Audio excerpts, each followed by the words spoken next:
नमस्कार। साहित्यिकी कार्यक्रम में आपका स्वागत है।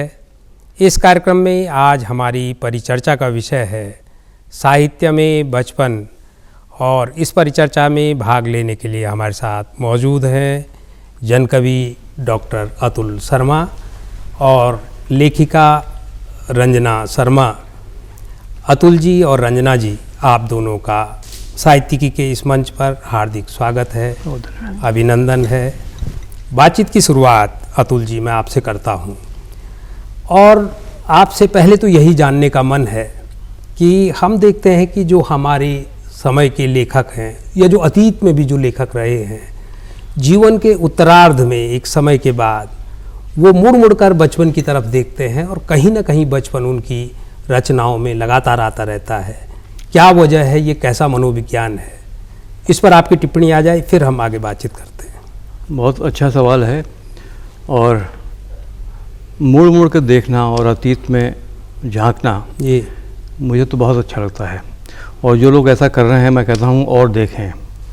और क्योंकि अगर वो अतीत में देखते हैं तो कहीं बचपन में देखते हैं अपने जी, और बचपन में देखते हैं तो लगता है कि एक बहुत साफ पानी की नदी के साथ वो जुड़ रहे हैं। क्या बात है। और ऐसा कई बार लगता है कि मुड़ मुड़ कर देखने से एक बहुत बड़ा कैनवास उनके पास और आ जाता है जी, क्योंकि आमतौर पे बचपन जो है वो हम सबके पास है जी, लेकिन बचपन को लिखा नहीं जाता है और मुड़ के तो देखा ही नहीं जाता है जी, लेकिन वो हमारे साथ ही रहता है, कभी कभी याद आ जाता है अगर हम उसको मुड़ के देखते हैं। और हम इसको हिंदी साहित्य में, हिंदी तत्व साहित्य में और विदेशी साहित्य में सब में देख सकते हैं जी, और बहुत लोगों ने अपने अतीत में झांका है, लेखकों ने जी, और वहाँ से एक बहुत अच्छी साहित्य की रचना भी हुई है। और उससे ही बड़ी बात यह है कि बहुत अच्छे इंसान बनने की दिशा में आगे बढ़ने की रास्ते मिले हैं। मुझे लगता है ये अच्छा रहा है। जी। अतुल जी, ये सवाल इसलिए कि ये आपने भी महसूस किया होगा कि कहीं ना कहीं जो बचपन का क्षेपक है वो लेखकों की रचनाओं में लगातार आता रहता है, और वही एक ऐसा पक्ष होता है जिसको पाठक सबसे ज़्यादा पसंद करता है। रंजना जी, बिल्कुल यही सवाल लेकर मैं आपके पास आ रहा हूँ कि बतौर लेखिका बचपन को लेकर आप क्या सोचती हैं, और बतौर पाठक जब आप बचपन के बारे में पढ़ती हैं तो क्या आपको लगता है कि वो जो पढ़ना है वो बाकी पढ़ने से थोड़ा अलग होता है? बहुत अच्छा जिज्ञासा है भाई। मैं एक लेखिका और पाठक होने के से पहले एक अपने को एक व्यक्ति के रूप में महसूस करती हूँ। जी, मुझे बार बार देखना बहुत अच्छा लगता है बचपन को, क्योंकि खुला आकाश दिखता है जी, आपको, धरती दिखती है भागने के लिए, दौड़, मतलब एक लंबा संसार दिखता है उसमें कि जो हम महसूस कर चुके होते हैं। क्या बात है। तो वो बहुत भोलापन है, बहुत निश्चलता है, बड़ी सहजता है। मैं बचपन में इस तरह अपने को महसूस करती हूँ। जी, बतौर पाठक जब आप पढ़ती हैं उस तरह की रचनाओं को, तो क्या आपको लगता है कि जो बाकी साहित्य है उस साहित्य में और इस साहित्य में थोड़ा अंतर है, चाहे वो भावनात्मक स्तर पर ही क्यों ना हो?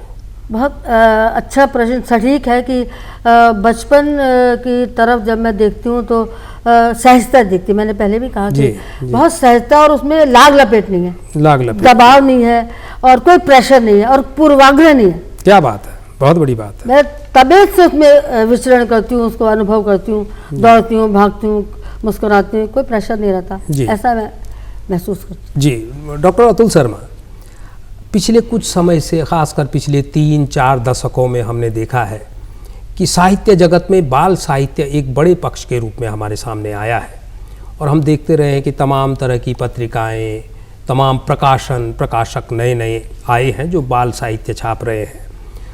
मैं देख रहा था कि आपकी पूरी एक सीरीज चल रही है, वाहरे बचपन, जिसमें आपने सभी महत्वपूर्ण लोगों के बचपन के किस्से उन्हीं की कलम से लिखवाए हैं। अब ये अपने आप में बड़ी चुनौती थी, इस पर तो मैं बाद में बात करूंगा। पर क्या आप मानते हैं कि इस तरह का जो लेखन है उसको भी बाल साहित्य की श्रेणी में रखना चाहिए, और अगर नहीं रखना चाहिए तो बाल साहित्य फिर क्या है? हाँ, ये बहुत अच्छी बात हो गई। अब विधाओं का संकट है, विधाओं की लड़ाई विधाओं की लड़ाई के बीच में सृजन तो चलते रहना चाहिए। क्या बात। ये लोग तय करेंगे कि ये विधा के रूप में है कि नहीं है, ये हमारी दिक्कत या मुकेश की दिक्कत नहीं है जी। अगर मुकेश लिखते हैं और वो कहानी हो जाती है तो कहानी है वो जी। और विधाओं की जो प्रतिस्पर्धा है इससे अलग जो हमने काम किया, जैसा आपने बहुत बढ़िया बात कही कि उसको हम साहित्य की श्रेणी में लाएंगे कि नहीं, तो सबसे पहले हम उसको जीवन की श्रेणी से जोड़ रहे हैं कि नहीं जोड़ रहे हैं जी। अगर हम जीवन की श्रेणी से जोड़ रहे हैं तो साहित्य की श्रेणी में आएगा ही जी। और जीवन से अलग होगा तो साहित्य से भी अलग होगा। क्या बात। तो हम जीवन से कितना जुड़ रहे हैं अगर हम बचपन से जुड़ रहे हैं तो अपने जीवन से जुड़ रहे हैं और साहित्य की विधाओं में ये होता रहा है कि लोगों ने, लेखकों ने अपने बचपन की कहानियाँ लिखी हैं, बचपन के अनुभव लिखे हैं, इसके साथ साथ संस्मरण भी लिखे हैं। लेकिन जो हमारा प्रयोग ये रहा जिसको बहारे बचपन कहा जाता है और ये सीरीज़ जो हमारी शुरू हुई 2013 से लेकर और 2022 तक, अब तक 7 अंक निकाले और 80 लोगों का उसमें बचपन आया और यही जो आपने सवाल किया था वो आ जाता है कि वो लोग जो लेखक नहीं हैं, जो लेखक नहीं हैं उन्होंने अपना बचपन जो है वो अलिखित छोड़ दिया। तो अलिखित क्यों छोड़ा, ये हमारे सामने सवाल था।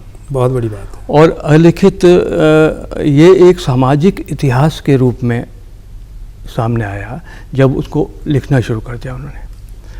और जब उन्होंने लिखना शुरू किया तो वो इतना ज़्यादा अपनेपन से भरा हुआ था, तो मुझे लगता है कि वो साहित्य की श्रेणी में ही है जी। और वो संस्मरण की श्रेणी में हो सकता है। उसके अनुभवों से कहानी, कविताएं लिखी जा सकती हैं आगे चल के, उस पर फिल्म बन सकती है, उस पर बहुत चर्चा हो सकती है, काम हो सकता है।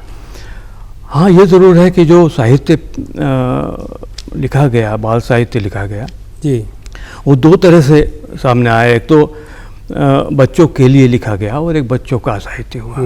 इस पर बहुत चर्चा होती रही और उसमें कहीं बच्चे रिलेट कर रहे हैं कि नहीं कर रहे हैं, ये सोचने को कई बार मजबूर होना पड़ा जी। कई पत्रिकाओं में बच्चे रिलेट कर जाते हैं, कई पत्रिकाओं में नहीं कर पाते हैं। तो जो नहीं कर पाते हैं वो शायद समय की छलनी से गायब हो जाता है जी। और जो होता है वास्तव में वो रह ही जाता है। जैसे मुझे एक याद आ रही कहानी प्रेमचंद की ईदगाह। ईदगाह जी, बहुत बहुत चर्चित। ईदगाह को हम मतलब किस विधा में डाल रहे हैं, बहुत ये सवाल अगर हम डिस्कस करते हैं जी। हामिद लेके आ रहा है चिमटा क्योंकि उसकी माँ का हाथ जल रहा है, दादी का हाथ जल रहा है। अब मुझे ये कहने में संकोच नहीं है कि ये एक विधा है, इसको आप कहानी मान लीजिए, उसको आप बाल साहित्य में रख लीजिए, उसको बात वो इतनी बड़ी कह रहा है तो उसको आप अन्य साहित्य में डाल लीजिए, लेकिन मुख्य बात यह है जीवन से जुड़ा है और साहित्य है। बड़ी बात है, बड़ी बात है। डॉक्टर अतुल शर्मा, जब आप ईदगाह की चर्चा कर रहे थे तो मेरे दिमाग में विद्यासागर नौटियाल की कहानी जो भैंस का कट्या, क्या बात, वो चल रही थी कि भैंस का कट्या भी उन्होंने कोई बच्चों के लिए नहीं लिखा था, लेकिन वो कहानी अब बाल साहित्य में खूब पढ़ाई जाती है और बड़े भी उसको बराबर पढ़ते हैं। रंजना शर्मा जी, आप क्योंकि बहारे बचपन में भी मैं आपका संस्मरण पढ़ रहा था और बहुत खूबसूरती से आपने पीछे झांक कर देखा है, वो एक समय, वो दौर हम सभी उस दौर से गुजरे हैं। लेकिन आज एक पीढ़ी हमारे सामने है जो हाईटेक पीढ़ी है, जिसके हाथ में इंटरनेट, मोबाइल है, जो लैपटॉप के सामने बैठी है, जो पब्लिक स्कूलों में जाती है। एक वो बचपन था जो आपने गलियों में, देहरादून की गलियों में बिताया। क्या बेसिक अंतर आप महसूस करते हैं उस बचपन में और इस बचपन में, और अगर कोई अंतर है तो उसको आप पॉजिटिव मानती हैं या नेगेटिव कोई उसके प्रभाव देखती हैं? इस पर आपकी टिप्पणी। हाँ, मैं इसमें कहना भी चाहती थी भाई जी कि बहुत अंतर है जी। बचपन में हम लोग कलम का जो होती थी, बांस की कलम से, पोरवे से हम कलम बना के लिखते थे जी। और आज की स्थिति है कि तकनीक में बहुत अंतर आ गया है। आपकी वाली बात की आज कंप्यूटर हाथ में है, तो विकास के दौर इस तरह तो परिवर्तित हुए जो स्वाभाविक है। तो हमें उन दोनों को मिलाकर विकास की ओर देखना है जी कि वो समय और आज, क्योंकि अब समय इतना बढ़ता जा रहा है और लेखन में भी अंतर है, कथ्य में अंतर आ गया। जैसा समय देखा वो परिवर्तित हुआ हमारे सामने, तो परिवर्तन तो बहुत स्वाभाविक रूप से हुआ। एक बांस की कलम और एक कंप्यूटर। जी क्या बात है, लेकिन बहुत अच्छा उसको संतुलन करना है कि हम समय के साथ जिएंगे तो ना हम वहाँ कैसे दौड़ जाएंगे। हमें इतनी नींब अच्छी लिखने वाला कंप्यूटर मिल रहा है तो हम कलम पे कैसे दौड़ सकते हैं। लेकिन याद आता है वो चीज़ें, बहुत सहजता याद आती है। तो मैं यही कहना चाह रही हूँ कि इसलिए मैं मुड़ के देखती हूँ कि हमारा समय बहुत भोला समय बीता है और आज हमें बड़ी भिन्नता से, संतुलन से जीना है। जी डॉक्टर अतुल शर्मा, रंजना जी जिस तरफ हमारा ध्यान खींच रही थी कि एक वो दौर था जो बांस की कलम का था, एक वो दौर है जो कीपैड का दौर है। अगर इन दोनों समय को किसी तरह से मिलाना संभव है बतौर लेखक, तो आप कैसे मिलाएंगे? मिल रहा है, लिखा जा रहा है इस तरह का साहित्य, और उसमें बहुत ज़्यादा संकट है नहीं मुकेश भाई, आप तो जानते हैं, आप तो इसमें और समरस किया है चीज़ों को। जी जब हमारे पास कलम आया तो उसमें स्याही गई और निब तक पहुंची, वो एक तकनीक थी। क्या बात है, उस तकनीक को हमने स्वीकार किया। बहुत अच्छा। और अब कंप्यूटर आया, मैं तकनीक के पक्ष में हूँ भाई जी। तो तकनीक जब आई तो हम ऐसे बात नहीं कर सकते थे, तकनीक के साथ ना होते तो ज़रूरी है। लेकिन मुख्य बात यह है कि हमने उस कलम से लिखा क्या। बड़ी बात है, बहुत महत्वपूर्ण बात है। और हमने इस कंप्यूटर से या इस नेट से, इस पूरे नए संसार से कैसे अपने आप को जोड़ा और हम क्या चाहते हैं इसके द्वारा। एक दूसरे के पूरक तो हो सकते हैं, एक दूसरे पे हावी अगर हो जाएंगे तो ना वो रहेगा ना वो रहेगा। बहुत बड़ी बात है ये, मुझे लगता है कि ऐसा हो सकता है। इस तरह की कहानियाँ बहुत आई हैं। एक बात मुझे इसमें और कहनी थी कि जरूर, जैसे जरूर।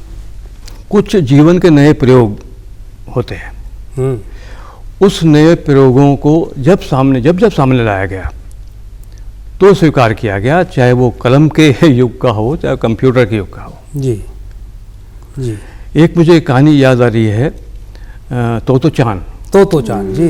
तोतो चान एक आत्मकथा ही है एक तरह से। जी आत्मकथा है जी। और जब वो स्कूल भी ऐसा स्कूल नहीं है जैसा स्कूल होता है, वो एक ऐसा प्रयोग था कि बच्चों को मचान पे बैठा दिया और वो खुद तय करें कि उन्हें क्या पढ़ना है। क्या बात, किताब भी उनको नहीं दी जा रही। इस तरह के प्रयोग जब हुए और वो लिखे गए तो वो बहुत ही फ्रूटफुल रहे, फलदायक रहे जी, मुझे ऐसा लगता है। और हिंदी साहित्य में तो ऐसा बहुत हुआ है जी। हिंदी साहित्य में तो भरा पड़ा है। जैसे आपने विद्यासागर जी की कहानी की बात करी, बहस का घटिया, वो अद्भुत कहानी है और वो उन विधाओं के उन सीमाओं से तो अलग है जी। क्योंकि बाल साहित्य में जो हम चंदा मामा पढ़ते थे या चंपक पढ़ते थे या आप साइकिल पढ़ते हैं, आपका जिक्र भी आप कर रहे थे, तो बच्चों में वो रीडरशिप बढ़ी है कि नहीं बढ़ी है, सवाल यहाँ जाता है। बड़ी बात है। अब उस रीडरशिप में विजुअल आ गया हमारे पास। विजुअल में लोग देख भी रहे हैं और सुन भी रहे हैं और ऑडियो आ गया आपके पास। तो कहानी को जो पढ़ने का एक बहुत ही खूबसूरत अनुभव है। यानी जब मैं कहानी पढ़ता हूँ तो एक मेरी कल्पनाशीलता काम करने लगती है और मेरा एक अलग विजुअल बनता है उससे। मैं उसमें व्यक्तिगत मेरे भी प्रभाव रहता होगा जी। और परिस्थितियों का प्रभाव रहता है। वो कल्पनाशीलता कई दृश्यों में आ रही है कि नहीं आ रही है, ये एक महसूस करने का एक चुनौती का सवाल है। और चुनौती विजुअल बिंदु स्वीकारी है और सफल भी हो रहे हैं। जैसे हिंदी सिनेमा में जब हम प्रेमचंद की कहानी देखते हैं, शतरंज के खिलाड़ी, और सत्यजीत रे उसको डायरेक्ट करते हैं, तो हम कितना रिलेट कर पाते हैं। वो जो हमने पढ़ी थी वो वाला है या एक नया संसार है, कहते तो आ गया उसमें। और ये चुनौतियाँ थी जो कि वही ये बहुत अच्छा उदाहरण मुझे लगता है देवदास का। जो बिमल राय बना रहे हैं, जो आज बन रही है, उसमें कितना परिवर्तन हो जा रहा है, बहुत बड़ा परिवर्तन। और जो देवदास ओरिजिनल साहित्य था उसको पढ़ के जो एक विजुअल बन रहे थे वो क्या थे। तो इस चुनौती को, इस थोड़ी सी जद्दोजहद को धीरे धीरे करके सॉल्व किया जा रहा है, और दोनों ही पक्ष बहुत तेज़ी से इस कदम में समरस के भाव से आगे चल रहे हैं, ऐसा मुझे विश्वास है। डॉक्टर अतुल शर्मा, बात ही बात में आप जिस डायरेक्शन में चल पड़े थे और जो ये पक्ष हमारे पास आया कि कहानी या कृति मूल रूप में क्या है, जब उसका फिल्मांतरण होता है या वो किसी दूसरे फॉर्मेट में हमारे साथ सामने आती है, तब वो कितनी बच जाती है। लेकिन उससे पहले आपकी बातचीत में जो एक बहुत महत्वपूर्ण चीज़ आई थी, वो ये आई थी कि आप कलम से लिखें या कंप्यूटर से लिखें, बड़ी बात यह है कि आप लिख क्या रहे हैं। रंजना शर्मा जी, अतुल जी की इस बहुत महत्वपूर्ण बात को एक तरह से उसकी पुष्टि करने के लिए मैं आपके पास आ रहा हूँ कि एक वो दौर था जब पुराने हमारे लेखकों ने, कवियों ने लिखा, एक आज की पीढ़ी जिनको आप लगातार पढ़ रही हैं, आप तो एक बड़ी गंभीर पाठिका है, आपको क्या लगता है कि उस दौर में जो संवेदनाओं की गहराई थी वो ज़्यादा थी, या अब उसमें जब आप हाईटेक हो गए हैं, कहीं तकनीकी ने आपकी संवेदना के पक्ष को प्रभावित तो नहीं किया है? क्या आपको लगता है? मैं ऐसा महसूस करती हूँ कि संवेदनाओं का स्तर वो किस तरह अपने अनुभव से ग्रहण कर रहे हैं, कि हमारा अपना सोच है, चाहे वो आज की सोच हो और चाहे वो कंप्यूटर की हो, वो संवेदना व्यक्ति अपने स्तर पे महसूस करता है जी, कि वो समय कैसा था, उसने कैसे ग्रहण कर लिया। आज मैं कलम को महसूस कर रही हूँ जी, आज समय जो है वो कंप्यूटर को महसूस कर रहे हैं, तो अपनी संवेदना एक भिन्न स्तर पे है जी। मैं कुछ सोच रही हूँ, आप कुछ कह रहे हैं, आप कैसे अडॉप्ट कर रहे हैं, तो मुझे लगता है हमारी अपनी व्यक्तिगत स्तर पे भी संवेदना है जिसका असर हर चीज पे पड़ता है। यानी जो व्यक्तिगत स्तर की संवेदना है वो साहित्य में परिलक्षित होती है, और कुछ व्यक्तिगत ये होता है कि वो क्या महसूस भी कर रहा है जी। व्यक्तिगत तो है ही संवेदना, कैसे वो महसूस कर रहा है उसके लेखन में पूरा जी। अतुल जी की इसी बात को लेकर मैं इसलिए आपके पास आया था कि कहीं ऐसा तो नहीं कि बतौर पाठक उस दौर के लेखकों को और इस दौर के लेखकों को पढ़ते हुए हमको कहीं ऐसा महसूस होता हो कि जब हम उस दौर में थे तो हमारे जो संवेदना का पक्ष था वो ज़्यादा प्रबल था, और इस दरमियान वो विकास के क्रम में आप कहें या तकनीकी क्रम में कहें वो कहीं बाधित हुआ है। बहरहाल अतुल जी, थोड़ा मैं विषयांतर करता हूँ और आपके पास इस सवाल के साथ आ रहा हूँ कि ये जो वाहरे बचपन में आपने 80 लेखकों से, वो सब लेखक नहीं हैं, वो महत्वपूर्ण लोग हैं, बहुत सामान्य लोग भी हैं, लेकिन वो उन्होंने अपने क्षेत्र में कुछ विशिष्ट किया है, इतना तो तय है। उनसे जब आपने ये लिखवाया है तो किस तरह की चुनौतियां आपके सामने आई, ये मैं आपसे इसलिए पूछ रहा हूँ कि इस दौर में लिखना अपने आप में एक बहुत बड़ा संकट हो गया है, क्योंकि हम सब लोग रेडीमेड चीज़ों की तरफ भाग रहे हैं। क्या चुनौतियाँ थी? ये सवाल जो है मुकेश नौटियाल ही पूछ सकते हैं। क्या बात क्योंकि जितनी बार मुझे बारे बचपन पे बात हुई, बड़ा सुपरफिशियल तरीके से बात हुई, या तो बहुत अच्छा है या जैसा भी है। ये जो बात आपने कही है ये इतनी इम्पोर्टेंट है कि ये हमारे काम करने के तरीके को गवर्न कर रही है जी। एक अलिखित बचपन को लिखने को भी तैयार नहीं है लोग, उस तरफ झांकने को भी तैयार नहीं है, तो हमारा ये दायित्व था कि पहले उस बचपन तक पहुँचाएँ। बहुत बड़ी बात है। हमने उनसे बात करनी शुरू करी। मैं एक लेखक का संदर्भ दे देता हूँ उसमें। जरूर। एक दिल्ली में हमारे बड़े अच्छे अग्रज हैं, अग्रज थे, उन्होंने कहा कि भाई, मैंने कहा आप बचपन लिखिए, हम ये कर रहे हैं, कर लेंगे, बात तो बहुत बढ़िया है लेकिन समय थोड़ा कम है, और ये अभी तो आप तक जा रहा हूँ मैं जो आप कह रहे थे जी, समय थोड़ा कम है। तो मैंने कहा मेरी बात सुन लें और उसके बाद जैसा चाहें। तो मैंने कहा ऐसा है कि आप कुछ मत करिएगा, आप अपने किसी मित्र से या अपने परिवार के किसी व्यक्ति को अपना बचपन सुना दीजिएगा, कुछ मत करिएगा, इतना कर लीजिएगा। लिखने विखने का तो मैं कोई तानाशाह तो हूँ नहीं कि मैं लिखवाऊँगा, मैं तो एक सुझाव दूँगा जी। तो उन्होंने एक हफ्ते बाद किसी कार्यक्रम से विदेश गए हुए थे, वहाँ से फ़ोन आया, कहने लगा यार मैं अब यहाँ पर हूँ इस समय एक गेस्ट हाउस में, मैं अपने एक विदेशी लेखक मित्र से अपना बचपन सुना रहा हूँ तुम्हारे कहने पे। और मैं नरेंद्र नगर पहुँच गया हूँ। ओह, क्या बात। मैं अपने गांव पहुँच गया हूँ, मैं देहरादून पहुँच गया हूँ, मैं अपनी दादी के पास पहुँच गया हूँ, मैं अपनी भाभी के पास पहुँच गया हूँ यार। और इसी तरह बात कर रहे थे जैसे मैं आपसे कर रहा हूँ। इस आत्मीयता से मैं बहुत भावुक हो जाता हूँ। ये मुझे 80 के 80 लोगों से मिली है। और मेरे जो अनुभव हैं जो आप कह रहे हैं, ये तो अनुभव 80 अनुभव है मेरे पास, कैसे उनसे लिखवाया गया है। एक हफ्ते के अंदर उस व्यस्त व्यक्ति से मेरे पास आ जाता है बारे बचपन के लिए, बचपन का संस्मरण। जब संस्मरण आया मुकेश भाई, तो मुझे आश्चर्य हुआ। वो 22 पेज का था। क्या बात है। जो कह रहे थे कि समय कम है, जो कह रहे थे समय कम है, क्या बात। तो ये है बारे बच्चन। उस वो सुख भी तो मिलना चाहिए ना लिखने वाले को भी और पढ़ने वाले को भी। यानी हम स्टैब्लिश होने के लिए साहित्यकार होंगे क्या? बहुत बड़ी बात है। और जो अच्छे सरोकारों से जुड़े हुए हैं जी, वो तो याद किए ही जाते हैं और पढ़े जाते ही हैं। ये जो बात हुई, और ये लेखक कौन थे मुकेश?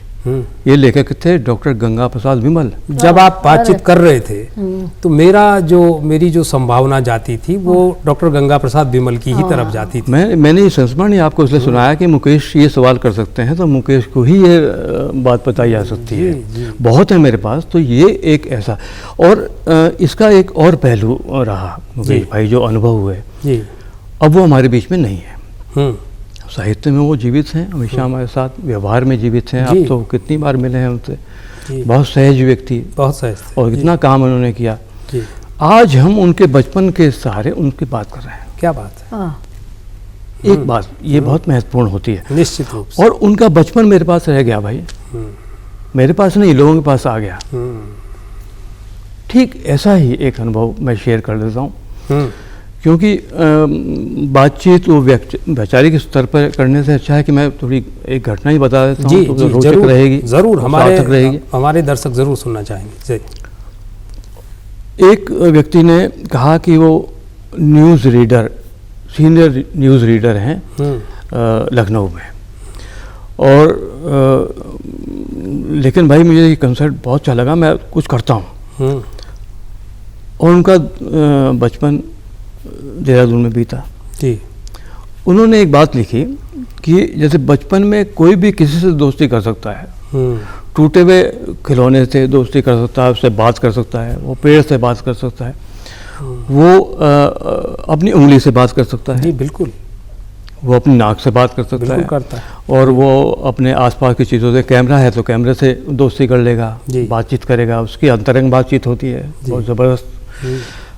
तो उन्होंने जो हकलाते थे बचपन में, तो एक रेंजर्स कॉलेज के पेड़ के सामने खड़े हुए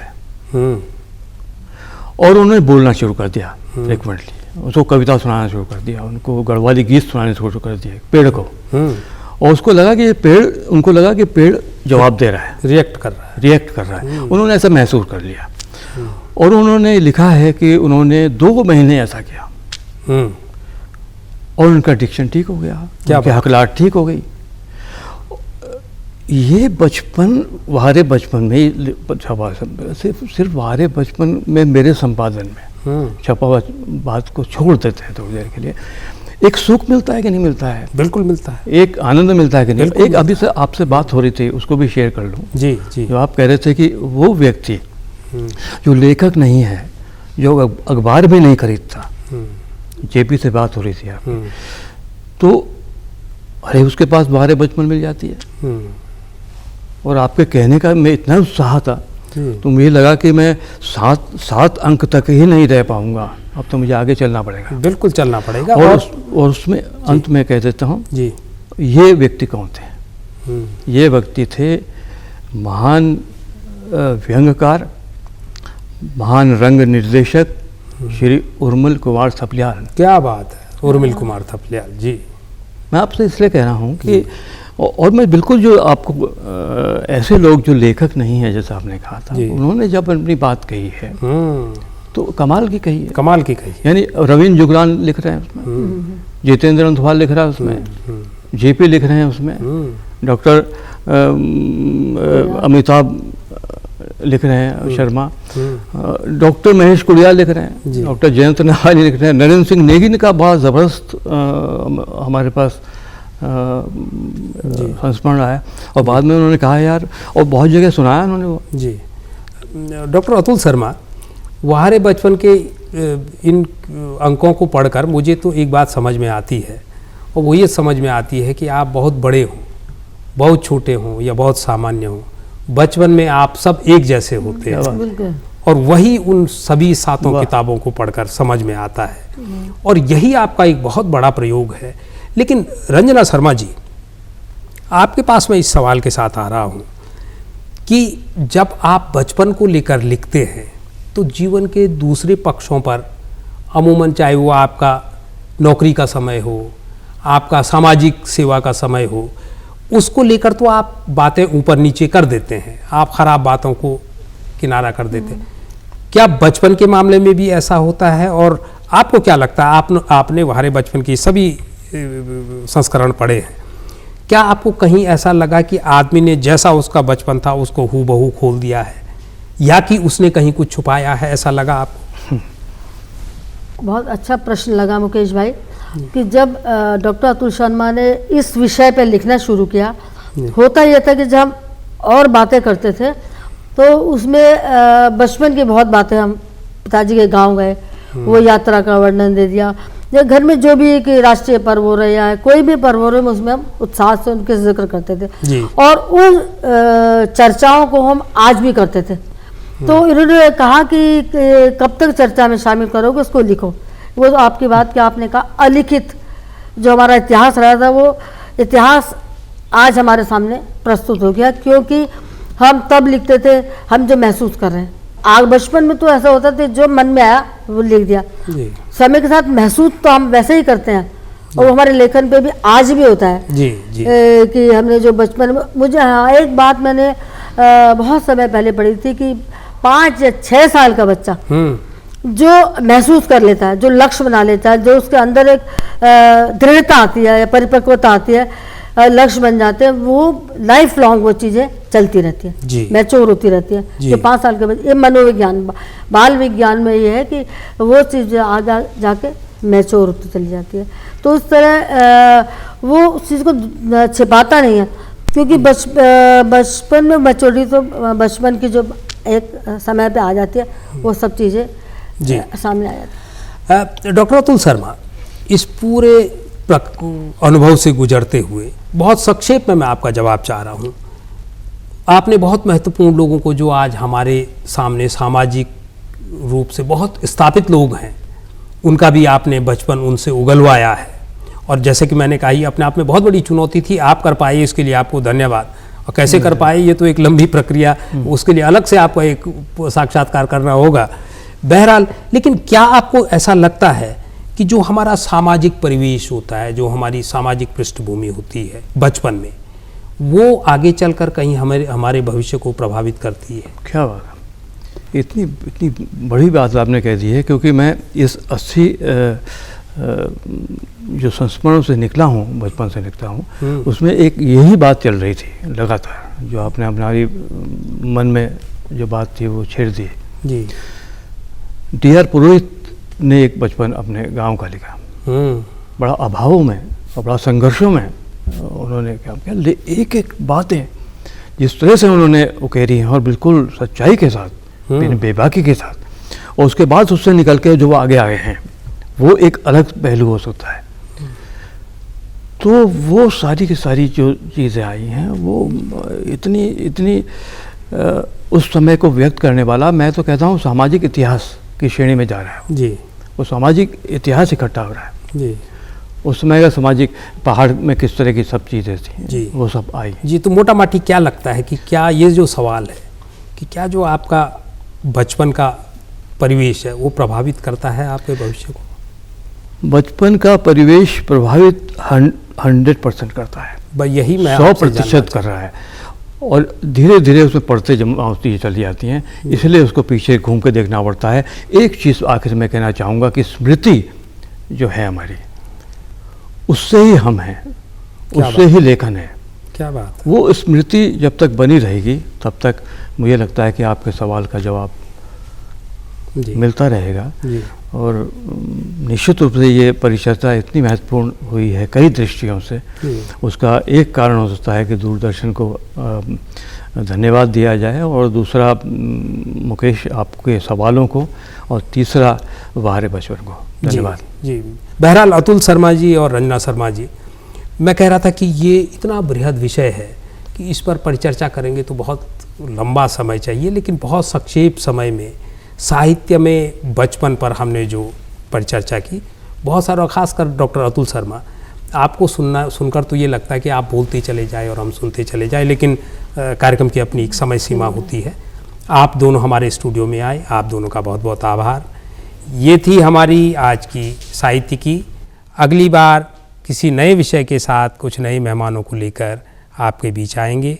तब तक के लिए इजाज़त दीजिए। नमस्कार।